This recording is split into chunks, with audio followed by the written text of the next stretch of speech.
Ako po si Merlin Gubiaon Sinense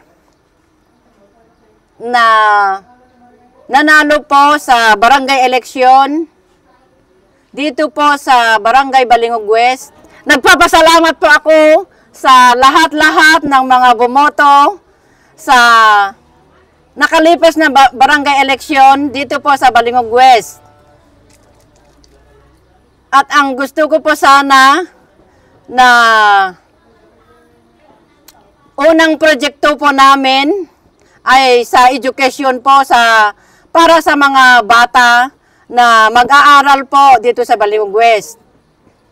At banggitin ko po yung mga nanalong kagawad sa Balingog West.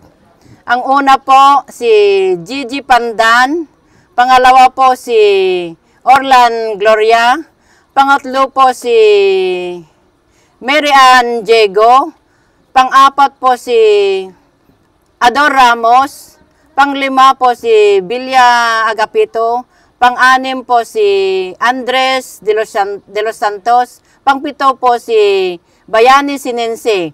At ang nanalo pong SK ay yung anak ni Bayani Sinense na si Gohan Sinense po.